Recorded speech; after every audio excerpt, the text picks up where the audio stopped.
على النور المبين أحمد المصطفى سيد المرسلين صلى الله ربنا على النور المبين أحمد المصطفى سيد المرسلين صلى الله ربنا على النور المبين أحمد المصطفى سيد المرسلين صلى الله ربنا على النور المبين أحمد المصطفى سيد المرسلين صلى الله ربنا على النور المبين أحمد المصطفى سيد المرسلين وعلى آله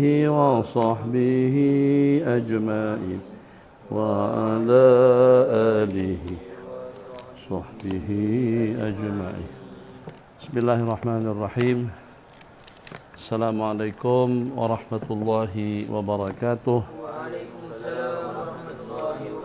الحمد لله وصلى الله وسلم على سيدنا محمد بن عبد الله.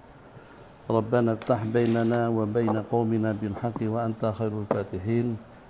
أحبابنا في الله, ضيوفنا الأعزاء, sahabat, kawan-kawan tafakuh, mahasantri dan juga santriwati di mana saja Anda berada. Pada pertemuan di siang hari ini, sebelum kita melanjutkan pertemuan kita dengan kitab Tarihul Khulafa lil Imam Jalaluddin As-Suyuti rahimahullahu ta'ala, kita akan mengawali pertemuan kita dalam 5 menit, yaitu dengan bacaan amalan yang diajarkan oleh Sayyidina Anas ibn Malik radhiyallahu ta'ala anhu, yang beliau riwayatkan pada detik-detik terakhir beliau, yang kalau bukan karena akan kembali kepada Allah, beliau tetap menyimpan dan macam seperti merahasiakan satu amalan tersebut, di mana amalan itulah yang Nabi kita ajarkan sejak kumisku udah mulai naik, sejak aku sudah menjelang masa dewasa. Nabi kita ajarkan satu doa, satu bacaan kepadaku, yang kalau pada saat ketika kita membacanya, insyaAllah kita akan mendapatkan penjagaan, pemeliharaan, perlindungan yang sempurna daripada Allah Subhanahu wa ta'ala. Nanti kita minta sama kawan-kawan untuk di type balik, Abi bacakan secara perlahan-lahan, kalian ikut dalam hati lah, ikut dalam hati. Jadi kita belum ada PDF-nya lagi. Sedikit untuk mengongsikan amalan ini, di mana disebabkan karena satu perkara yang tidak berkenan di hati Hajjaj bin Yusuf As-Saqafi, sehingga Hajjaj bin Yusuf As-Saqafi ini mengancam untuk membunuh Sayyidina Anas bin Malik radhiyallahu ta'ala anhu. Yang peliknya, pada saat ketika dengan Sayyidina Anas dipanggil, persiapan untuk akan dilaksanakan hukuman bunuh kepada Sayyidina Anas itu sudah dipersiapkan di tempat di mana di sana ada Hajjaj bin Yusuf As-Saqafi. Akan tetapi pada saat beliau sampai ke sana, ternyata dengan Sayyidina Anas bin Malik mendapatkan satu penghormatan, satu penghargaan luar biasa daripada Hajjaj. Apa yang Sayyidina Anas bacakan ini yang akan kita ingin kongsikan kepada sahabat-sahabat semuanya, kepada semua pihak, kepada semua lapisan. Kita dalam kehidupan kita tidak aman daripada gangguan dan juga daripada ancaman penyakit mengancam kepada kita. Orang-orang ada di antara daripada mereka yang hasud dengki, juga kita tidak berasa aman dengan rasa hasud dengki mereka kepada kita. Ancaman mungkin daripada makhluk-makhluk gaib, daripada makhluk-makhluk halus di kalangan jin dan juga di kalangan asyayatin, yang kita tidak dapat melihat mereka. Jadi kita terhindar daripada malapetaka dan juga terhindar daripada ancaman jin dan manusia. Jadi ini bukan amalan untuk kepada para santri, atau untuk orang awam, untuk orang ramai, tidak. Amalan untuk semua peringkat, amalan penjati dan pelindung diri untuk semua lapisan usia atau semua lapisan masyarakat, tidak ada pengecualiannya. Sebab musuh-musuh kita tidak dapat memprediksi, kita tidak dapat memastikan siapa sebenarnya yang jadi musuh kepada kita. Yang secara pasti mungkin angin boleh jadi musuh, mungkin juga makanan boleh jadi musuh, mungkin juga buah-buahan jadi musuh, mungkin juga minuman boleh jadi musuh, mungkin juga daripada makhluk-makhluk gaib, syaitan, iblis, jin kafir wa'liyadzubillah, atau musuh-musuh daripada sesama manusia. Bismillahirrahmanirrahim. Abi bacakan, kita hitung dalam berapa second. A'udzubillahi minasyaitonirrajim. Bismillahirrahmanirrahim. Bismillah wabillah. Bismillah wabillah. Bismillahi khairil asma. Bismillahi rabbil ardi was sama. Bismillahilladzi la yadurru ma'asmi syai'un fil ardi wala fis sama. Bismillahi iftatahtu wabillahi khatamtu wabihi amantu. Bismillahi asbahtu wa 'alallahi tawakkaltu. Bismillah ala qalbi wa nafsi. Bismillahi ala aqli wa dhihni. Bismillahi ala ahli wa mali. Bismillahi ala ma a'tani rabbi. Bismillahi syafi. Bismillahil mu'afi. Bismillahil wafi. Bismillahilladzi la yadurru ma'asmi syai'un fil ardi wala fis sama'i wa huwas sami'un alim. Huwallah Allahu rabbi la usyriku bihi syai'a. Allahu akbar, Allahu akbar, Allahu akbar. Allahu akbar wa a'azzu wa ajallu mimma akhafu wa ahdar. Allahu akbar wa a'azzu wa ajallu mimma akhafu wa ahdar. Allahu akbar wa a'azzu wa ajallu mimma akhafu wa ahdar. As'aluka Allahumma bi khairika min khairika alladhi la yu'tihi ghairuk, azza jaruk wa jalla sana'uk wa la ilaha ghairuk. Allahumma inni a'udzu bika min syarri nafsi wa min syarri kulli sultan wa min syarri kulli sultan wa min syarri kulli sultan wa min syarri kulli syaitanin marid wa min syarri kulli jabbarin anid wa min syarri kulli qada'i su' wa min syarri kulli dabbatin anta akhidun bi nasiyatiha. Inna rabbi ala siratin mustaqim wa anta ala kulli syai'in hafiz. Inna waliyallahu alladhi nazzala al-kitaba wa yatawalla as-salihin. Allahumma inni astajiruka wa ahtajibu bika min kulli syai'in khalaqtah wa ahtarisu bika min jami'i khalqik wa kulli ma dara'ta wa bara'ta wa ahtarisu bika min jami'i khalqik wa kulli ma dara'ta wa bara'ta wa ahtarisu bika minhum wa ufawwidu amri ilaik. Uqaddimu baina yadayya fi yaumi hadha wa lailati hadihi wa sa'ati adi wa syari ada wa tiwala umri. Bismillahirrahmanirrahim. Qul huwallahu ahad, Allahus samad, lam yalid wa lam yulad wa lam yakul lahu kufuwan ahad. An amami. Bismillahirrahmanirrahim. Qul huwallahu ahad, Allahus samad, lam yalid wa lam yulad wa lam yakul lahu kufuwan ahad. Min fawqi. Bismillahirrahmanirrahim. Qul huwallahu ahad, Allahus samad, lam yalid wa lam yulad wa lam yakul lahu kufuwan ahad. An yamini. Bismillahirrahmanirrahim. Qul huwallahu ahad, Allahus samad, lam yalid wa lam yulad wa lam yakul lahu kufuwan ahad. An shimali. Bismillahirrahmanirrahim. Qul huwallahu ahad, Allahus samad, lam yalid wa lam yulad wa lam yakul lahu kufuwan ahad. Bismillahirrahmanirrahim. Allahu la ilaha illa huwal hayyul qayyum, la ta'khudhuhu sinatun wa la nawm, lahu ma fis samawati wa ma fil ardh. Man dzalladzi yashfa'u 'indahu illa bi'idhnihi. Ya'lamu ma bayna aydihim wa ma khalfahum wa la yuhituna bi syai'in min 'ilmihi illa bima syaa. Wasi'a kursiyyuhus samawati wal arda la ya'uduhu hifdhuhuma wa huwal 'aliyyul 'azim. Bismillahirrahmanirrahim. Syahidallahu annahu la ilaha illa huwa wal malaikatu ulul ilmi qa'iman bil qist. La ilaha illa huwal azizul hakim. Bismillahirrahmanirrahim. Syahidallahu annahu la ilaha illa hu wal malaikatu ulul ilmi qa'iman bil qist. La ilaha illa huwal azizul hakim. Bismillahirrahmanirrahim. Syahidallahu annahu la ilaha illa hu wal malaikatu ulul ilmi qa'iman bil qist. La ilaha illa huwal azizul hakim.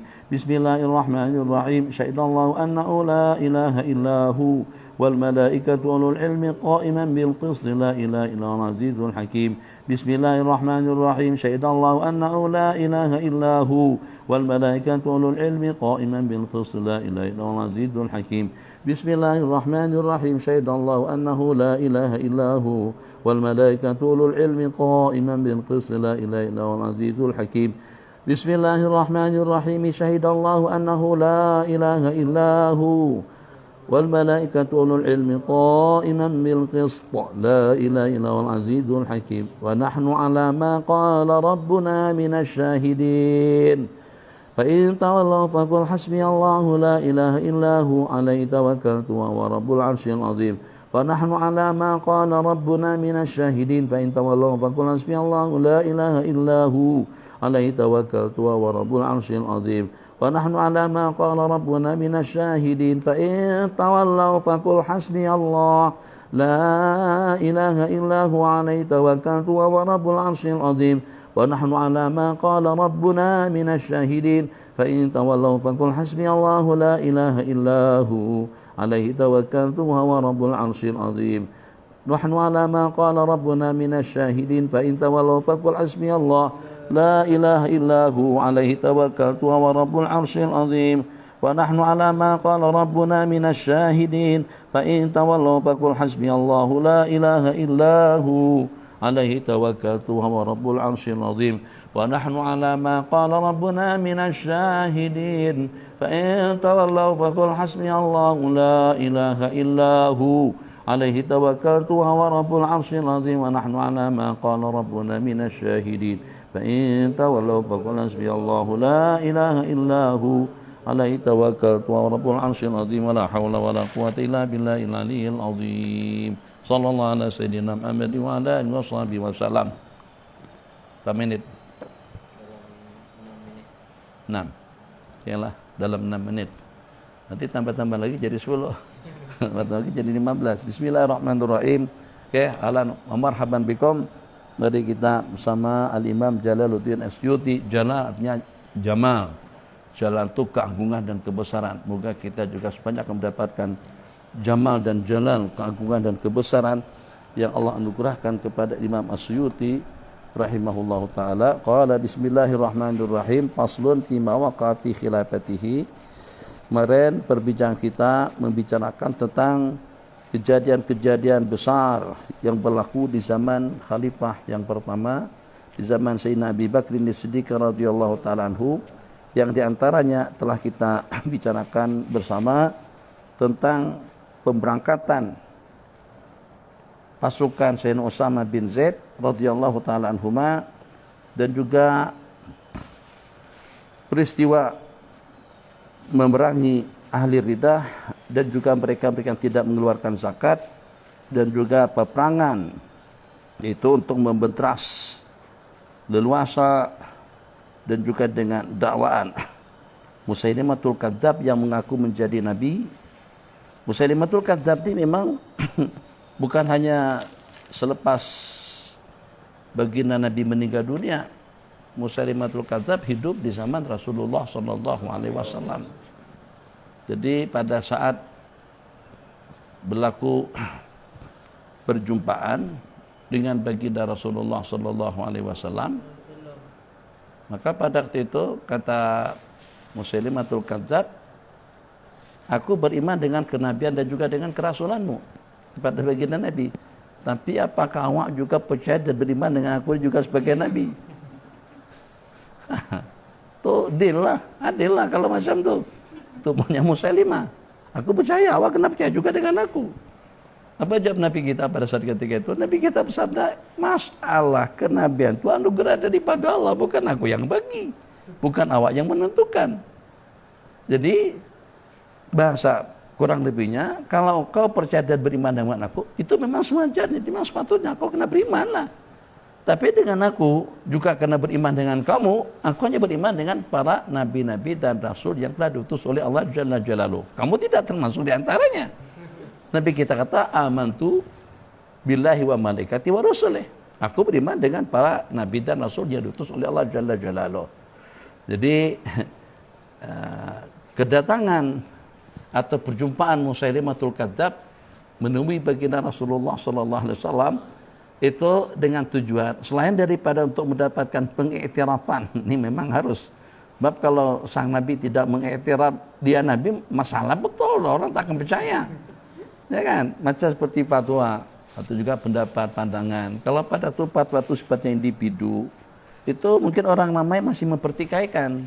Apalagi kalau ada pendapat-pendapat yang berbeda. Tapi kalau fatwa dikatakan itu adalah fatwa majelis ulama, itu adalah fatwa daripada, katakan saja, fatwa yang berdasarkan kepada Al-Quran dan Hadis dan juga ijma' daripada ulama di seluruh dunia. Itu besar pengaruhnya. Seperti di tempat kita, itu kan Jakim yang punya fatwa. Itu adalah majelis ulama yang punya pandangan seperti itu. Tapi kalau pribadi, salah seorang cikgu, salah seorang ustaz, salah seorang kiai yang memfatwakan, itu orang masih tertanya-tanya tentang apakah itu memang seperti itu. Nah, jadi kalau baginda Nabi, kenapa Musailimatul Kadzdzab tidak jadi pengakuan daripada para sahabat misalnya, atau daripada orang ramai? Syukur kalau para sahabat al-asyarul basyirin bil jannah. Kalau sahabat yang lemah imannya, yang lemah keyakinannya macam mana?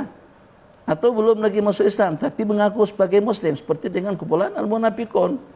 Kalau seandainya yang ditanyakan oleh Musailimatul Kadzdzab itu di kalangan orang munafik, tak apalah, saya percaya dengan semuanya, lawak kalau nak ngaku-ngaku oke lah juga. Kalau begitu jadi masalah betul, macam seperti dengan Ayapin. Kalau Ayapin, seandainya Ayapin minta pengakuan daripada Jakim kah, Jawi kah, Maiz kah, Tutu Guru kah, ulama, tak akan mungkin akan mendapatkan fatwa atau pandangan atau juga akan mendapatkan sokongan daripada mereka-mereka. Jelas Ayapin akan disesatkan, akan dilebalkan pembawa ajaran sesat. Tapi pada waktu Ayapin seperti minta sokongan daripada rakyat awam yang tak banyak tahu tentang akidah, agama dan lain sebagainya, ya ada sokongan pada saat ketika itu. Nah, jadi kalau seandainya Musailimatul Kadzdzab minta pandangan kepada kaum munafikun yang mengaku Islam, mungkin akan mendapatkan sokongan, tapi sokongan daripada mereka tak ada nilainya. Kalau mendapatkan sokongan daripada Rasulullah sallallahu alaihi wasallam, itu Nabi kalian katakan aku yang ambil giliran. Dia yang pertama pengakuan daripada Nabi sebagai Nabi dan Rasul. Yang kedua, kata Musailimah, kamu Nabi dan Rasul itu semasa dengan baginda masih hidup, tapi lepas baginda meninggal, aku yang akan melanjutkan. Oh, macam itu ceritanya itu diantara daripada berbualan. Berbualan tapi tidak pasti, bukan tidak pasti karena tidak ada kepastian, tapi ini dah lama dibaca tentang ucapan daripada Musailimatul Kadzdzab yang seperti itu kepada Sayyidina Rasulullah sallallahu alaihi wasallam. Selain daripada itu, diantara daripada yang terbesar menurut Al-Imam As-Suyuti dan juga itu adalah realitinya nanti akan dijelaskan secara satu persatu, itu adalah tentang Jam'ul Quran, penghimpunan Al-Quran. Oh, ini dahsyat sungguh. Jadi tidak lagi yang mendepani, yang jadi penangkal itu adalah Sayyidina Abu Bakar. Justru inisiatif daripada Sayyidina Umar, Sayyidina Abu Bakar sebagai penangkal. Terbalik nih. Yang semalam, yang kita bicara semalam, pada kita nih pengajiannya, ceramahnya juga. Jadi kamu ketemu Abi juga akan menganalisa, jadi tahlil lah, kita analisa peristiwa-peristiwa, kejadian-kejadian yang boleh memberikan pencerahan dan wawasan kepada kita. Semalam itu dengan pemberangkatan pasukan Sayyidina Usama bin Zaid, kan? Itu yang jadi penghalang pertama siapa? Sayyidina Umar. Ini keadaan lemah begini, keadaan masih gawat lagi, keadaan masih belum stabil. Terus pasukan diberangkatkan juga. Nah, kemudian tentang zakat, bereskan dalaman kita dulu, buat hati reda, sebati dengan khalifah yang dipilih. Ini tidak memerangi orang-orang yang mengeluarkan zakat. Jadi pada saat ketika itu naik emosi, memangnya pada marah-marah nak bunuh-bunuh itu kamu saja kamar, aku juga pandai emosi. Jadi kata Sayyidina Abu Bakar kepada Sayyidina Umar, jadi pengecut kan sekarang nih? Hah? Dulu-dulu berani Hawarun fil Islam, Jabbarun fil jahiliyati, Akhawarun, dah jadi pengecut kawan nih. Oh, terdiam Sayyidina Umar pada waktu diucapin seperti itu. Berani-beraninya Sayyidina Umar tetap tidak berani dengan Sayyidina Abu Bakar Siddiq radhiyallahu ta'ala. Yang ini justru Sayyidina Umar yang punya cadangan. Jadi setelah berlakunya perang dengan Musailimatul Kadzab atau dengan peristiwa yang lain lagi, mana dengan para hufaz itu banyak yang terkesan atau banyak di kalangan hufaz yang terbunuh pada peristiwa-peristiwa peperangan. Dan secara khusus kalau di zaman Nabi ada 70 hufaz itu yang Nabi kita mendoakan kepada orang-orang yang mengeroyok mereka itu selama 1 bulan, mendoakan kepada mereka-mereka yang mengeroyok 70 orang daripada para hufaz. Itu di zaman Baginda, bukan yang itu. Itu kejadian dah berlalu. Ini di zaman Sayyidina Abu Bakar. Jadi dengan peperangan yang berlangsung, kalau tidak silap juga ingatan Nabi, justru dengan peperangan melawan pasukan Musailimatul Kadzab ini. Kadistahara al-qatu bi hufazil Quran. Pembunuhan telah menghakis ramai, telah membunuh banyak di kalangan para hufaz Al-Quranil Karim. Maka Sayyidina Umar punya inisiatif dan juga punya cadangan agar dengan Al-Quran itu dibukukan. Jadi dabbataih disebut dengan ma baina dabbataihi, antara dua daffa, dua kumpulan kanan dan kiri. Jadi Sayyidina Umar punya cadangan. Siapa orang yang pertama yang jadi sasaran? Kalau usahanya Sayyidina Umar dengan Sayyidina katakan saja dengan Sayyidina Ammar bin Yasir misalnya, atau dengan Sayyidina Bilal, mereka kalau usahanya punya pandangan pun masih tak kuat lagi. Kita kena ada leluasa. Dan juga pada masa yang sama, satu wewenang, yang kedua leluasa. Wewenang iya, tapi punya kuasa enggak untuk agar dengan perkara itu akan berlaku. Itu boleh kalau dengan pemerintah, individu tidak boleh. Jadi kalau sudah mendapatkan pengesahan daripada Jakim, seorang nak kata apa? Kata Jakim halal, ya halal lah. Nah, kalau setakat halal tulisan yang logo yang sembarangan tuh, Cina pun boleh buat halal yang semacam tuh. Itu tak kuat. Harus daripada halal Jakim yang logonya cantik, tulisannya pun juga bagus. Nah, jadi kepada dengan Sayyidina Umar bin Khattab radhiyallahu anhu, orang yang pertama yang beliau temuin itu adalah Sayyidina Abi Bakar As-Siddiq radhiyallahu anhu. Langsung ditangkal mentah-mentah. Kaifa taf'alu kaifa naf'alu syai'an lam yaf'alhu Rasulullah sallallahu alaihi wasallam. Cuma dengan kita melakukan sesuatu yang Nabi kita tidak melakukannya. Apa dia pun dalam Quran? Kan Quran yang diturunkan sudah ada sejak pada zaman Sayyidina Rasulullah SAW selama tidak kurang daripada 25 tahun. Apakah dalam jangka 25 tahun itu sampai tidak kepikiran dengan begitu untuk menghimpunkan Al-Quran dalam bentuk buku, menghimpunkan dalam bentuk kitab? Takkan tidak terlintas. Jadi ini satu perkara yang kalau seandainya itu bagus, seandainya itu baik, tentu sejak daripada zaman baginda Nabi lagi itu akan dilakukan. Itu alasan daripada Sayyidina Abu Bakar untuk menolak cadangan daripada Sayyidina Umar. Alasan Sayyidina Umar, saya khawatir nanti dengan semakin ramainya orang-orang yang meninggal, maka hafalan Al-Quran itu akan terbawa ke dalam kubur mereka. Misalnya, coba baca Yasin. Minta maaf saya, Yasin tidak ada. Itu ada dengan Faiz, biar suruh Faiz yang baca Yasin. Sementara pada waktu datang pada Faiz, oke lah. Tapi sambung dengan Waqiah. Jadi kata Faiz, anak Waqiah tak hafal. Yang hafal Waqiah itu adalah Sakib. Minta maaf. Kalau pada waktu kalian bertiga tak ada. Ini cuma hafal Tabarak, hafal Waqiah, hafal Yasin. Kalau ketiga-tiganya sudah tak ada. Jadi siapa yang baca Yasin? Siapa yang baca Waqiah? Siapa yang baca Tabarak? Kan begitu lebih kurangnya. Jadi sudahnya yang meninggal, itu satu pertimbangan. Pertimbangan yang kedua, ini nanti yang namanya kematian dari hari ke hari semakin bertambah. Akan menghabiskan dan juga akan menghakis hafalan-hafalan yang ada di dalam dada para sahabat. Sebab Al-Quran hanya dijaga, inna nahnu nazzalna dzikra wa inna lahu lahafizun. Kami yang telah menurunkan Al-Quran dan kami yang akan mengamankannya.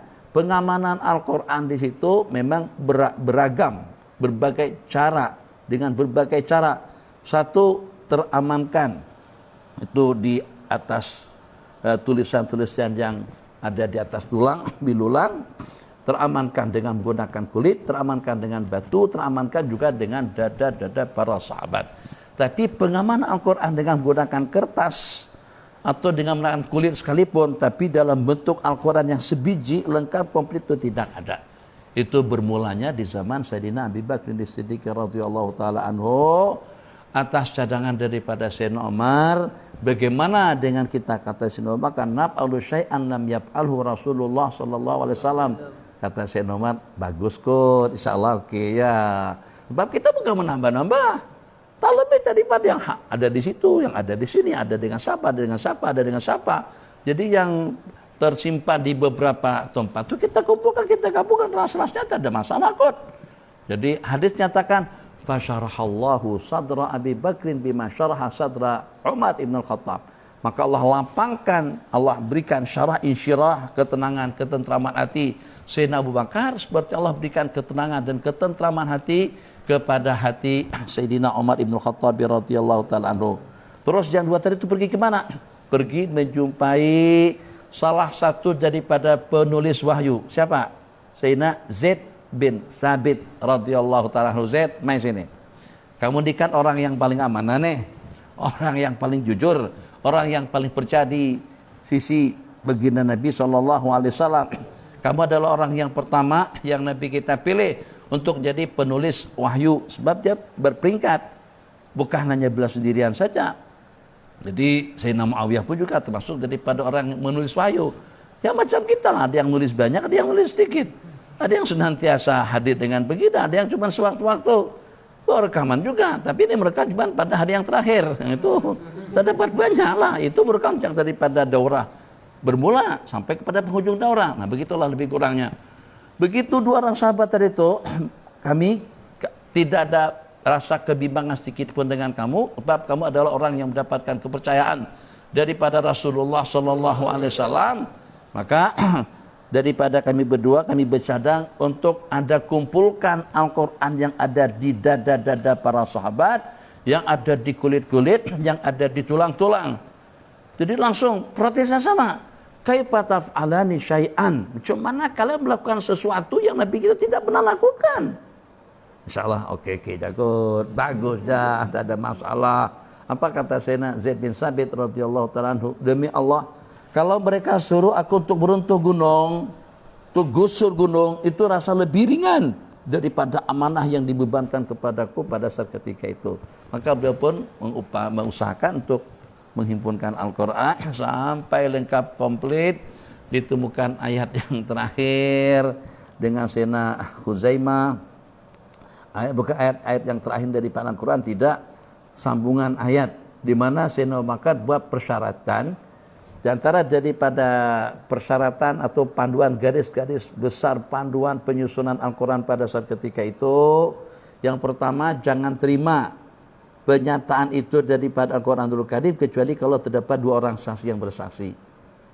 Kemudian yang kedua, kalau kalian terdapat perselisihan antara para pengumpul wahyu ini, maka ada bahasa, ada kiraat, maka alaikum bi qiraati Quraisy. Naklah dengan tilawah dengan lahjahnya orang Quraisy, sebab Al-Quran diturunkan dengan bahasa mereka. Jadi di situ ada satu ayat yang kita baca tiap kali kita salat. Faqad ja'akum rasulun min anfusikum azizun 'alaihi ma anittum harisun 'alaikum bil mu'minina raufur rahim fa in tawallaw faqul hasbiyallahu la ilaha illahu alaihi tawakkaltu wa huwa rabbul 'arsyil azim. Ayat itu yang mempersaksikan tentang ayat berkenaan hanya Sayyidina Khuzaimah saja. Khuzaimah bin siapa lupa bin nama lengkapnya. Beliau saja. Jadi persyaratan Sayyidina Abu Bakar kan ada dua. Ini cuma satu. Jadi pada waktu itu tetap juga mereka terima. Bagaimana mereka terima hanya satu saja yang bersaksi? Sebab satu kejadian Sayyidina Khuzaimah ini pernah bersaksi kepada baginda atas satu benda yang beliau tidak nampak. Satu kejadian case Nabi kita telah membeli atau telah menjual satu ekor onta kepada seorang Badawi. Badawi itu yang akhirnya pada akhirnya tidak mau ngaku. Tidak ada. Kapan kita biasalah orang yang pandai berdusta itu dia muka memang kita tak cam betul dia pendusta. Kalau seandainya pendusta kita boleh tengok, atau susah untuk melariskan dustaannya. Yang ini memang dah jadi betul, dah sepati, dah muka dengan ucapan. Nah, nampak betul dia tu berdusta. Tak ada. Kapan awak jual onta dengan aku? Ada, kata Nabi. Ada. Ada. Saya ada jual terus saya ada beli onta daripada kamu. Tidak ada. Yang betul ada. Jadi pada waktu itu Sayyidina Khuzaimah tadi itu bersaksi bahwasanya saya memang yakin, aku meyakini seyakin-yakinnya transaksi itu memang berlaku. Akhirnya hukum atau juga dengan Arabi mengalah karena ada saksi dengan kita. Tapi kita tanya, awak jadi saksi tadi memang tahu kan sebenarnya nih. Kamu berani bersaksi dengan aku.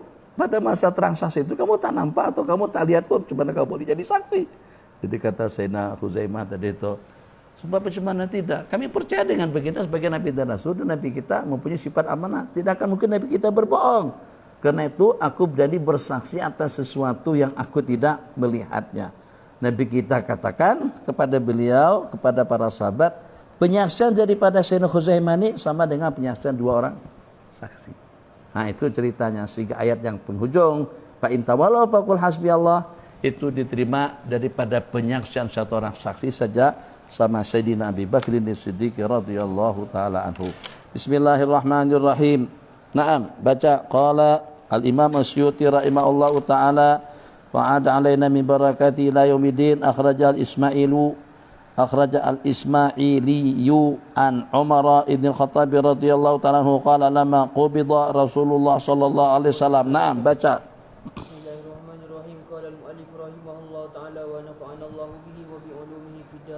Amin. أخرج الإسماعيلي عن عمر رضي الله تعالى عنه قال لما قبض رسول الله صلى الله عليه وسلم ارتد من ارتد من العرب وقال min di situ pastikan supaya jangan sampai nanti kita terbawa-bawa dengan riwayat dan juga dengan pernyataan daripada Syiah. Syiah mengatakan para sahabat Nabi kita semuanya murtad. Yang murtad itu irtada min itu litaklil, riddah. Setelah Nabi kita wafat, maka murtadlah yang murtad daripada kalangan orang. Di kalangan, bukan semuanya. Sehingga sampai sahabat Nabi kita mau dikafirkan sama semuanya. Itu pun minal Arab. Jadi bukan daripada sahabat, bukan minal sahabati wal ansar, pahami. Bukan minal sahabati wal ansar. Kalau minal sahabati wal ansar tercakup mereka-mereka semuanya. Tapi minal Arab segelintir daripada suku Arab. Tuh, pedalaman di sana. Atau dengan mereka-mereka yang baru saja masuk Islam. Apa alasan mereka murtad? Wa qalu nusalli wa la nuzaki. Jadi kata mereka murtadnya murtad sikit, bukan murtad banyak. Nah, murtadnya banyak tuh tinggalkan total, tuh berubah nama, berubah agama. Ini murtad dikit. Apa murtad dikit? Kita sholat saja, tapi kita tak nak bayar zakat. Salat oke, tapi zakat tak nak. Salat oke, tapi dah mau mengeluarkan zakat, maksudnya mereka ingkar dengan salah satu daripada rukun Islam yang 5. Nah, kata itu فأتيت أبا بكر فقلت يا خليفة رسول الله صلى الله عليه وسلم تألف الناس وارفق بهم فإنهم ta'allaf binasa warfuq bihim. Ta'allaf, lembut dulu. Ta'allaf, satukan hati. Ini kita sekarang bukan tentang bunuh, tembak, hukum, denda, kewajiban, tinggalkan dah. Kita sekarang nak satu padukan hati dulu. Ta'allaf binas warfuq bihim. Refik. Warfuq bihim, ramahlah dengan mereka. Kan itu seperti yang kita cerita semalam tuh. Belum lagi masuk 2 kalimat syahadat sudah dikatakan. Jadi kalau udah awak masuk Islam, kamu kena sedekah. Kalau seandainya sampai ada yang minta sedekah untuk seluruh harta kekayaanmu pun kamu kena bagi. Tak jadi dia. Mana? Atau juga kalau yang tidak paham, kamu kalau masuk Islam, kamu kena qadha salat kamu yang tertinggalkan sejak pada beberapa puluh tahun. Tak jadi masuk Islam. Kena dengan bebanan yang semacam itu. Ta'ala finasa warfuq bihim. Fa'innahum bimansilatil wahsy. Sebab perumpamaan mereka itu macam seperti dengan binatang yang liar. Baru mu'allaq qulubuhum, baru saja masuk Islam. Faqala rajautu nusrata. Saya jumpa awak ni nak sari cokongan. Bukan nak protes aku. Aku harapkan dengan kamu nusrata. Wajitani bi khizlanik. Terus kamu datang kepada saya dengan khizlan. Khizlan itu lawanan daripada taufik. Dengan cara yang menyedihkan. Kau datang bi khizlanik dengan menyalahi keinginanku. Aku berharap kau bela aku. Tahu-taunya kau datang menemuin aku untuk mematahkan keinginan yang saya cadangkan. Jabbaran fil jahiliyah, khawaran fil Islam. Hah? Berani. Jabbar. Zaman jahiliyah tapi pengecut. Pengecut. Sayyidina Umar bukan jenis yang boleh diperkatakan semacam itu. Qala jabbaran fil jahiliyati khawaran fil Islam bima da'asait an ata'allafahum. Dengan cara macam mana aku boleh menyatu padukan mereka? Apakah kira-kira dengan puisi, dengan syair mubta'al, dengan puisi yang dibuat-buat? Atau bisihrin muftara, atau juga dengan sihir yang hanya menyonglap mata, mempermainkan mata? Hayhat, bo'dan, jauh, jangan khayal, jangan ayal. Baginda Nabi sudah pergi dan jika wahyu sudah terputus, demi Allah, aku sumpah lagi, la ujahidannahum, aku akan perangi mereka, mastamsaka sayfu biyadi, selama dengan pedang ini masih boleh berada di tanganku. Mastamsaka, selama dengan pedang masih ada di tanganku. Wa in mana'uni iqalan, yang walaupun mereka mencegah, tidak menyerahkan kepadaku hanya dengan seuntai tali. Wa in mana'un iqalan. Qala Umaru, setelah mendengar statement macam itu daripada Sayyidina Abu Bakar, fawajatu fi dzalika amdhamini. Rupa-rupanya ini orang lebih amdham, lebih berkesan lagi dalam meyakinkan ucapannya daripada aku. Amdha asal daripada madayum di madha berlangsung. Keberkesanan, rupa-rupanya beliau punya statement dengan keberkesanan dengan kelanjutan ucapan yang diucapkan tadi itu lebih tinggi lagi powernya daripada aku. Rupa-rupanya Sayyidina Abu Bakar lebih power daripada aku lagi. Wa ahzam, dan juga lebih tegas. Qala bawajatuhu fi dzalika amdha minni wa ahzam wa addaban nas ala umurin hanat ala kathirin min mu'unatihim hina wallaituhum. Qala fawajadtuhu fi dzalika amdha minni wa ahzama wa addaban nas ala umur, dan beliau didik orang ramai atas perkara, atas beberapa perkara, hanat yang menjadi remeh, yang menjadi lemah, remeh atas ramai di kalangan mereka, min mu'unatihim hina wallaituhum. Itu Abi tidak paham. Jadi yang secara pastinya Sayyidina Umar bin Khattab radhiyallahu anhu bersaksi tentang ketegasan dan power pengaruh daripada Sayyidina Abu Bakar itu kepada orang ramai. Wa akhraja Abul Qasim Al-Baghawi. Bismillahirrahmanirrahim. Wa akhraja Abul Qasim Al-Baghawi wa Abu Bakr Asy-Syafi'i fi fawaidihi wa Ibnu Asakir an Aisyah radhiyallahu ta'ala anha qalat lamma tufiya Rasulullah sallallahu alaihi wasallam asyarra abban nifaqi wartaddat al-arabu wa anhazatil ansaru falau nazala bil jibali rasiyati ma nazala bi abi lahadaha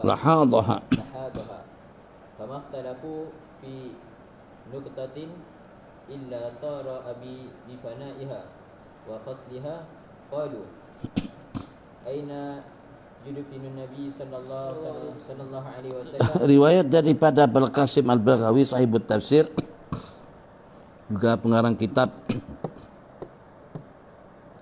Misbahus Sunnah, wa Abu Bakar Asy-Syafi'i fi fawaidi wa Ibnu Asakir an Aisyah, riwayat daripada Sayyidatuna Aisyah radhiyallahu taala anha, qalat, pada saat meninggal baginda Rasulullah sallallahu alaihi wasallam, asyra'aban nifaqu, maksudnya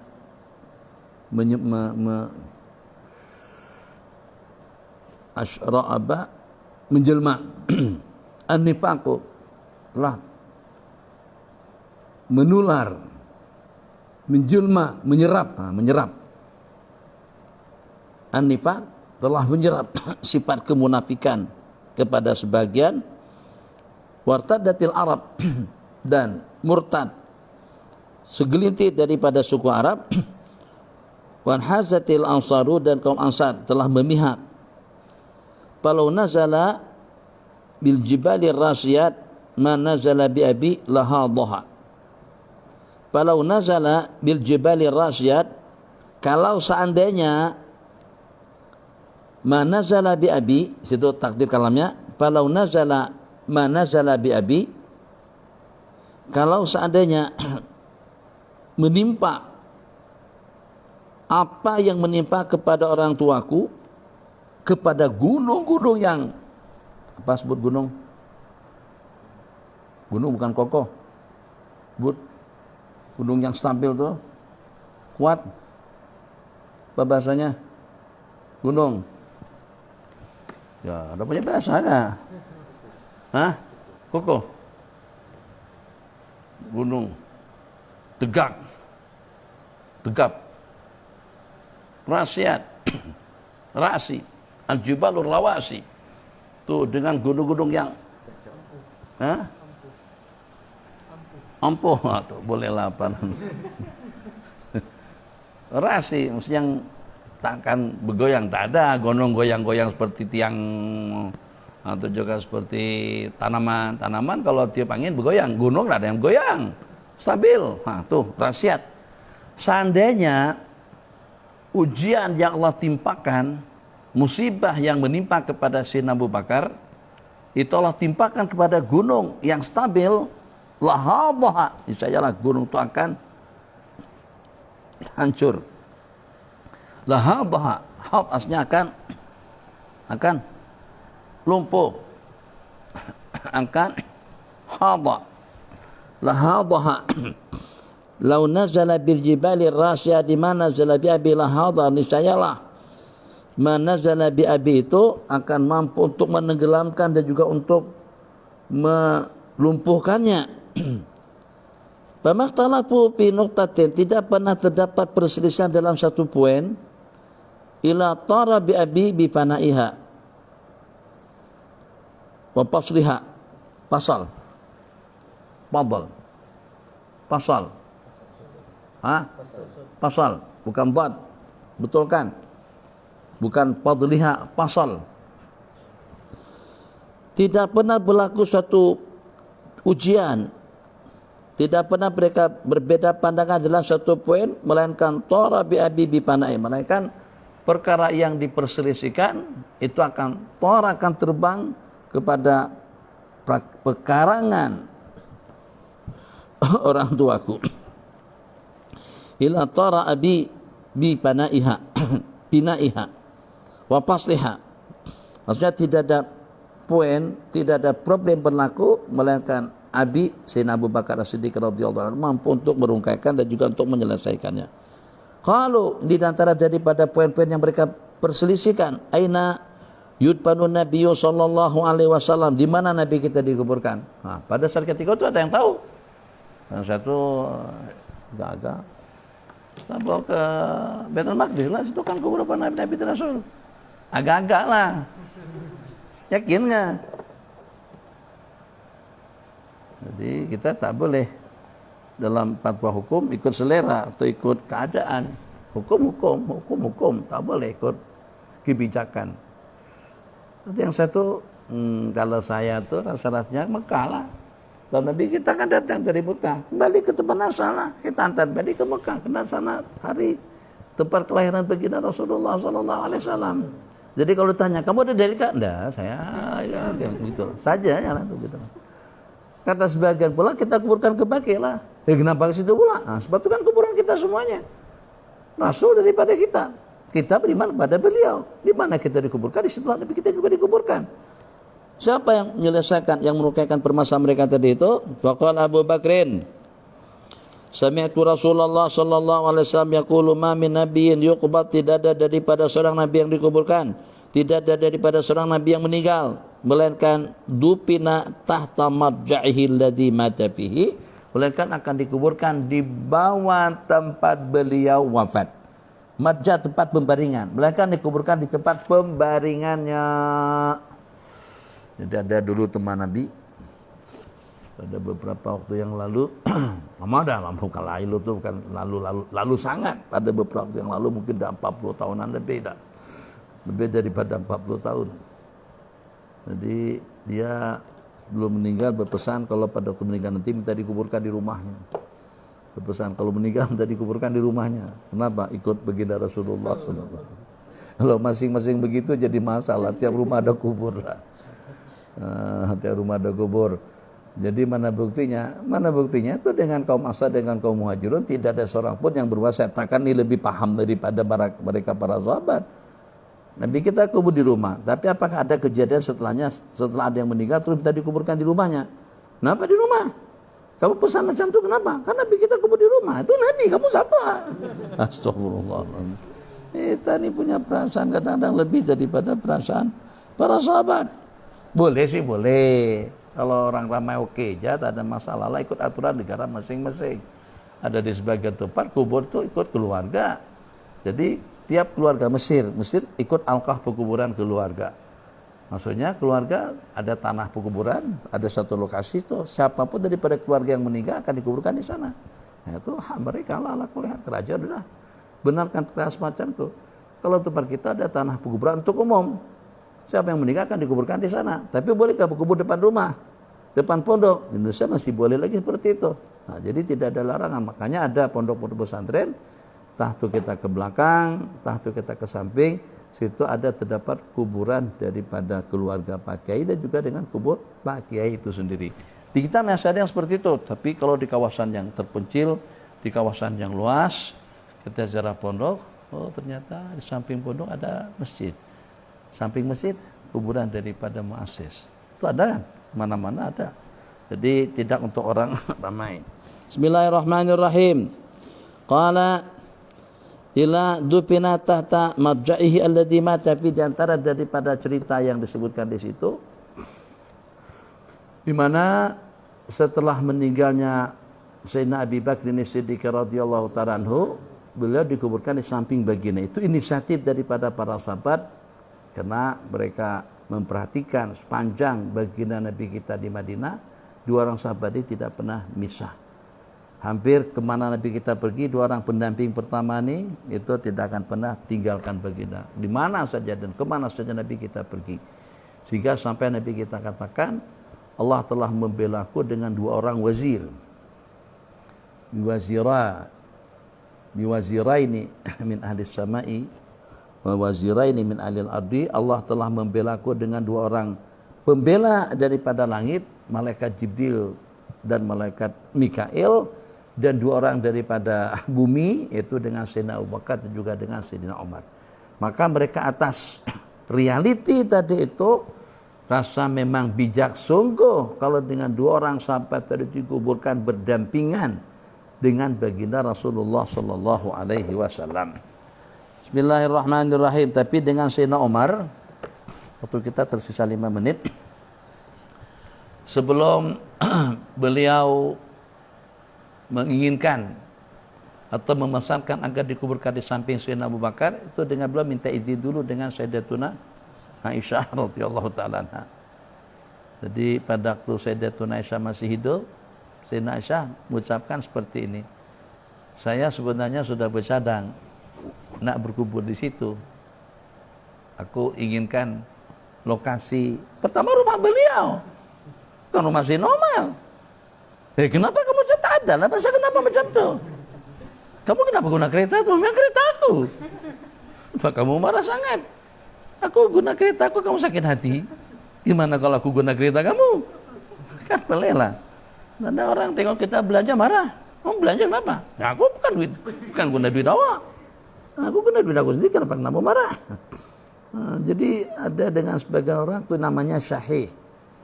Asyadu syahih. Orang yang kedekut itu sampai marahnya bukan pada saat ketika duitnya diimpakkan. Dia marah kalau pada tuh ada orang suka berimpak. Dia paling tak suka orang berimpak. Dia mau orang tuh kedekut macam dia. Dia kedekut, dia mau juga orang tuh kedekut macam dia. Kamu cukuplah sebagai musibah. Takkan buat orang jadi musibah semuanya. Kamu malas, takkan buat orang semuanya jadi malas. Cukuplah kamu yang malas. Nah, jadi seperti itu. Saya tadinya punya keinginan agar aku berkubur di situ. Saya tak komen apa-apa. Bab itu hak Sayyidatuna Aisyah radhiyallahu ta'ala anha. Tapi hari ini kata beliau, aku akan persilakan Anda untuk berkubur di situ. Jadi kata Sayyidina Umar bin Khattab radhiyallahu ta'ala, sepanjang waktu enggak ada yang paling jadi kepikiran. Kalau sekarang kan kepikiran swab test hasilnya bagaimana. Itu yang kepikiran kita sekarang nih. Tak ada yang paling jadi pikiranku itu daripada keinginan agar aku dapat berkubur di samping dua sahabat saya. Baginda Nabi yang pertama sallallahu alaihi wasallam dan juga dengan Sayyidina Abi Bakar As-Siddiq radhiyallahu ta'ala anhu. Maka setelah Sayyidina Umar dalam keadaan nazak, ini sudah kena tikam, ditikam sama Aba Lu'lu'.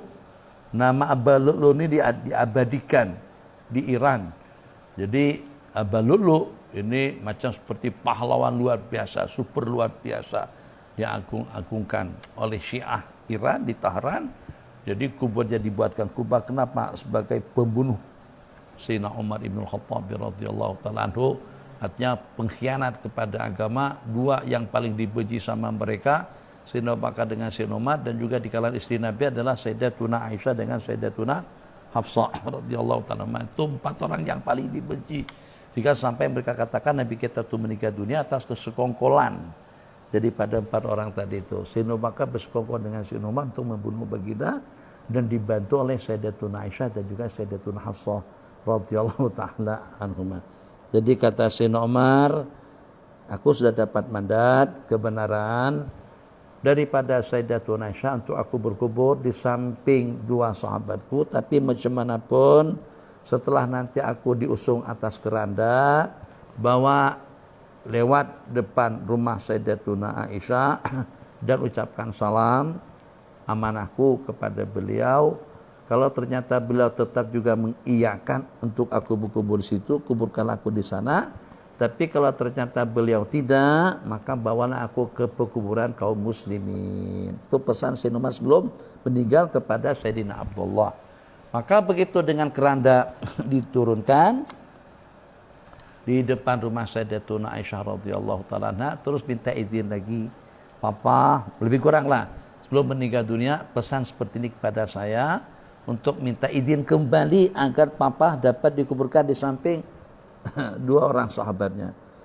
Jadi entah tersinggung tak tersinggung, tapi beginilah perkataan daripada Sayyidatuna Aisyah radhiyallahu ta'ala anha, bukan akulah orangnya yang dulu akur kemudian sekarang terus berubah dengan pemberian yang diberikan.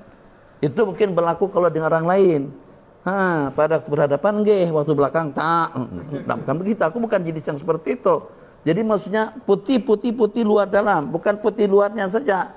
Bukan jenis yang kemarin nggih, kemudian selepas di belakang ternyata tidak. Kalau tempo hari aku sudah mengizinkan untuk berkubur di rumahku, sekarang pun juga tetap yang sama dipersilakan. Maka Sayyidina Umar pun dikuburkan di situ. Yang menarik, jadi kata Sayyidatuna Aisyah radhiyallahu ta'ala anha, sejak daripada Sayyidina Umar berkubur di rumahku, aku tidak pernah lepas jilbab.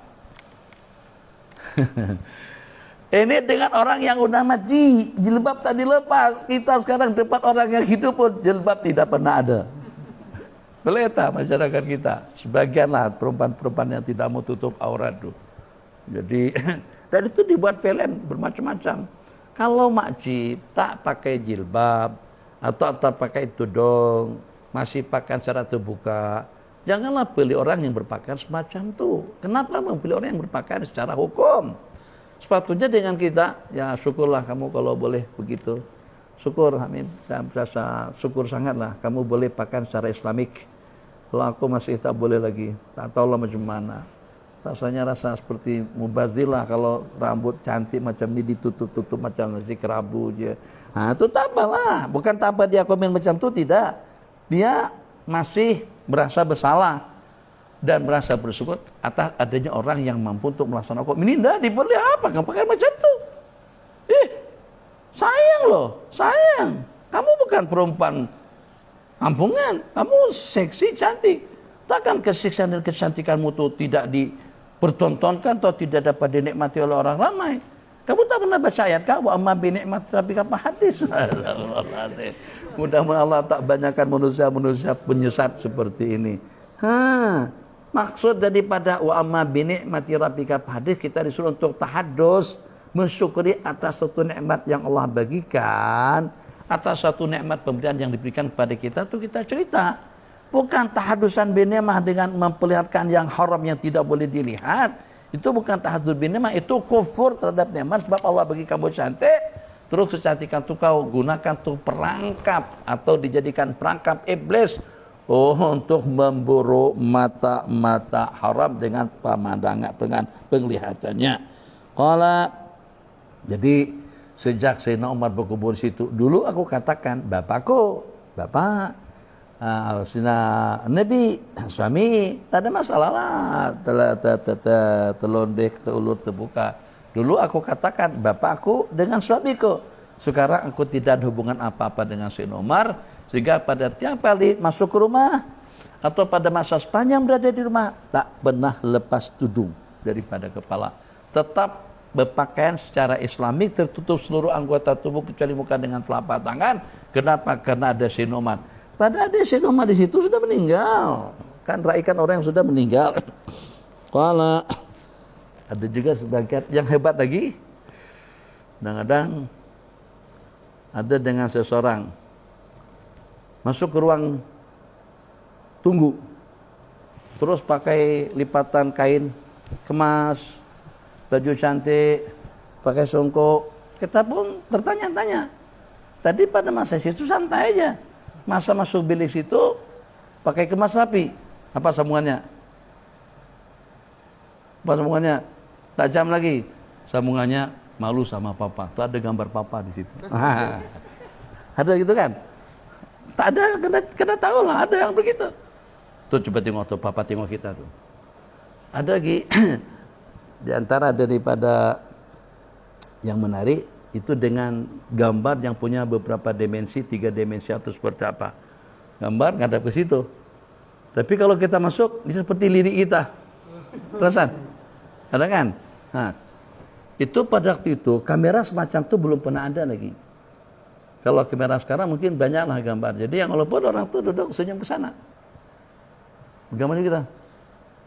Jadi yang masuk macam seperti disenyumin sama gambar tadi itu. Kita pun berjalan. Kita berada di tengah pun juga macam seperti dia menoleh tengok kita. Itu dimensi yang gambar atau sebagian gambar sekarang. Bung Karno adalah presiden yang pertama, Presiden Soekarno. Itu gambar beliau yang berdiri yang diletak di Istana Danau Toba. Danau Toba itu adanya di Sumatera. Jadi ada gambar di situ. Kalau kita naik tangga, dimensi gambar itu macam tuh. Jadi kita tatap daripada sebelah manapun, belum macam seperti tengok kita. Kita berjalan macam seperti tengok kita, macam seperti gambar itu bergerak. Oh itu. Jadi kalau tadi rai kepada yang berkubur, sekarang rai kepada gambar. Tak nampak ayah, nampak aku tak tergamam. Pakai yang betul. Tak ada siapa-siapa ya. Tak ada siapa-siapa bang. Dah, tu ada ayah situ. Tu ada gambar mak ayah. Mak ayah tengok kita. Padahal mak ayah udah meninggal. Yang ada gambarnya. Ada juga orang yang punya berdirian seperti itu.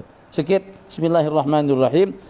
Ma min nabin ila yuqbat ila dupina tahta marja'ihi alladhi mata fi qalat waqtalafu fi mirasi. Dan juga mereka berbeda pendapat tentang miras. Pama wajadu inda hadin fi dzalika ilman min dzalika ilman. Mereka tidak temukan ada pencerahan ilmu tentang itu daripada sesiapa pun. Kata Sayyidina Abu Bakrin As-Siddiq radhiyallahu anhu, aku pernah mendengar Nabi kita bersabda dalam sebuah hadis, innana atau inna ma'syaral anbiya la nuras ma taraknahu sedekah. Kami para nabi dan rasul tidak diwaris. Apa yang kami wariskan itu akan menjadi sedekah kepada kaum muslimin. Hadza wabillahi taufik. Wa sallallahu ala sayyidina Muhammadin wa ala alihi washabihi wasallam. Insyaallah kita akan berjumpa kembali nanti di sebelah petang pada pukul 6 dengan kitab sunan At-Tirmizi insyaallah.